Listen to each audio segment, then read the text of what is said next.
Before jump scares, before blood-soaked slashers, before dialogue itself, there was terror beyond words.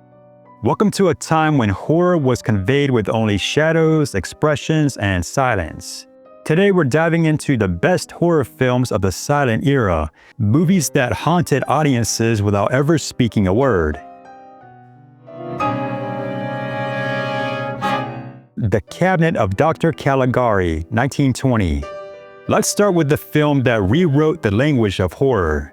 The Cabinet of Dr. Caligari, directed by Robert Wiene, is the crown jewel of German Expressionism, a movement that turned psychological unease into visual form. This film doesn't just tell a story, it looks like a nightmare. Twisted, hand-painted sets, warped buildings, and exaggerated shadows make the whole world feel off balance. Nothing is grounded in reality, and that's entirely the point. It's the story of Dr. Caligari, a sinister showman who uses a sleepwalking man named Cesare to commit murders in a small town. But beneath the surface lies a deeper theme: mistrust of authority, the manipulation of the mind, and the trauma of war. Made in the aftermath of World War I, the film reflects a society grappling with madness and control. And Cesare, the somnambulist, isn't just a horror figure, he's a tragic one, a puppet used against his will. And then there's that twist ending, one of cinema's first big reveals. It recontextualizes everything, long before twist endings became a horror cliché.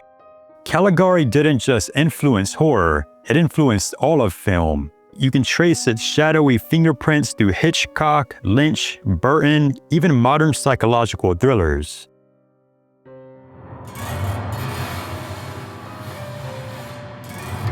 The Golem, How He Came into the World, 1920. Before Frankenstein, there was The Golem. Released in 1920 and co-directed by Carl Busse and Paul Wegener, who also stars as the creature, this German silent classic draws from ancient Jewish folklore. It tells the story of Rabbi Loew in 16th century Prague, who brings a clay figure to life using dark magic and a mystical world to protect his people from persecution. But as always in horror, good intentions lead to terrifying consequences.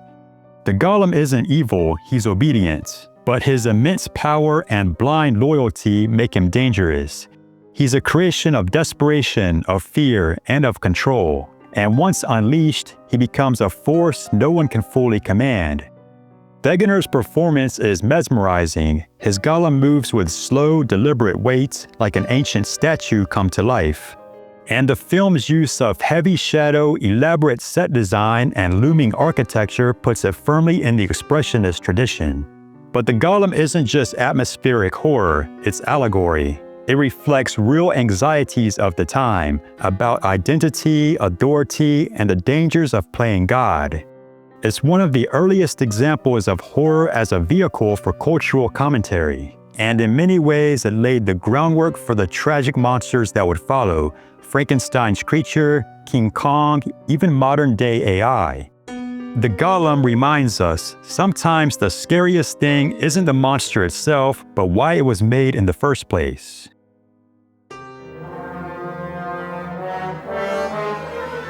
Nosferatu, A Symphony of Horror, 1922. Forget Dracula, this is the vampire that started it all. Nosferatu, A Symphony of Horror was directed by the visionary F.W. Murnau, a master of German Expressionism who helped shape the language of horror cinema. As an unauthorized adaptation of Bram Stoker's Dracula, the names were changed to avoid legal trouble, but the essence of the story remains. Only this version is somehow creepier. Max Schreck's portrayal of Count Orlok is downright unsettling. Gaunt, rodent-like, and soulless, Orlok is the stuff of nightmares. No fangs, no cape, just pure primal fear lurking in the shadows. And Schreck's performance was so haunting, so convincing, that rumors spread he might actually be a vampire in real life. A myth, sure, but watch it alone in the dark and you might start to believe it. Murnau's eerie compositions, dramatic lighting, and use of shadows weren't just stylistic. They were essential tools to create atmosphere in a world without sound, and they still work over a century later.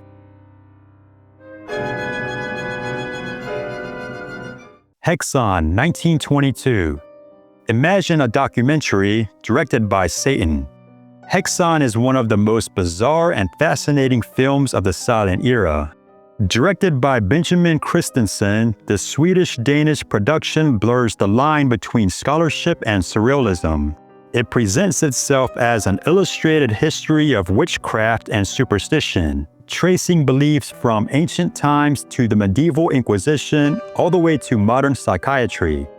But this is no dry lecture. Using elaborate reenactments, stop-motion animation, and grotesque practical effects, Häxan plunges the viewer into a world of demonic possession, torture devices, witches' sabbaths, and unholy rituals. Satan himself, played by Christensen, leers from behind trees and tempts women with sin. It's educational, sure, but it's also one of the most visually shocking films of its time. There are naked witches kissing the devil's ass, literally, and inquisitors branding accused heretics. What sets Häxan apart is its refusal to separate fact from fever dream. It critiques the hysteria of witch trials, drawing parallels to how society punishes women and mental illness even in the modern day. And for 1922, it's a wild, blasphemous ride. It's a film that feels like it escaped from the 1970s underground cinema scene, but somehow came out decades earlier. It's not just one of the most unique silent films ever made, it's one of the most unforgettable.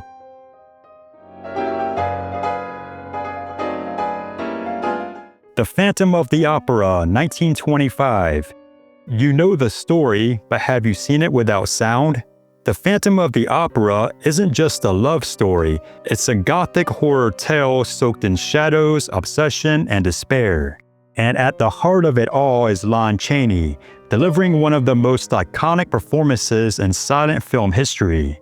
Chaney's portrayal of Eric the Phantom isn't just legendary, it's downright terrifying. He famously created his own makeup using wires, cotton, and spirit gum to stretch and reshape his face into a skull-like mask of anguish. But Chaney's genius wasn't just in the makeup, it was in how he moved, how his phantom twitched with rage, slithered through the shadows, and yearned for love from behind the veil of deformity. It was horror mixed with heartbreak. The film itself is lavish, shot in part in the real Paris Opera House set built on the Universal lot, so iconic it's still standing today. It used early Technicolor in select scenes and practical effects that pushed the boundaries of what was possible at the time.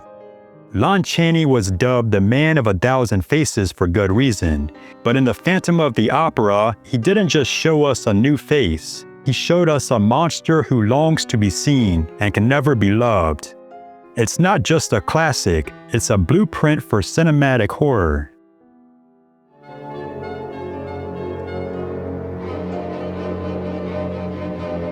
Faust, 1926. Director F.W. Murnau strikes again, this time with a deal with the devil. Faust is the ultimate cinematic morality play, an epic tale of temptation, sacrifice, and eternal consequence. Based on the German legend and drawing heavily from Goethe's interpretation, the film follows a scholar who sells his soul to the devil for youth, knowledge, and pleasure. And Murnau, fresh off Nosferatu, pulls out all the stops. The visuals are staggering even today. We see Mephisto, played with impish grandeur by Emil Jannings, towering over entire cities like a demonic god, spreading his wings across the skies and unleashing plagues with a wave of his hand.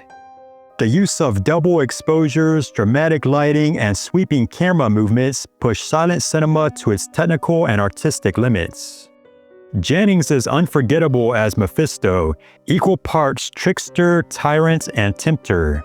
His grinning face, wrapped in shadow, practically mocks humanity's frailty. And the tragic arc of Faust himself, drawn from desperation, corrupted by desire, is as resonant now as it was a century ago. Faust is biblical horror on a mythic scale. It's a film about human weakness and divine consequence, rendered in some of the most beautiful and terrifying imagery silent cinema ever produced. And nearly 100 years later, those visuals are still breathtaking.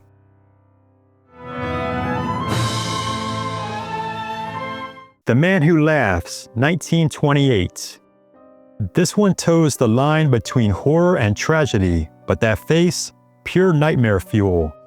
The Man Who Laughs tells the story of Gwynplaine, a nobleman's son disfigured as a child with a permanent grin, condemned to live as a carnival attraction.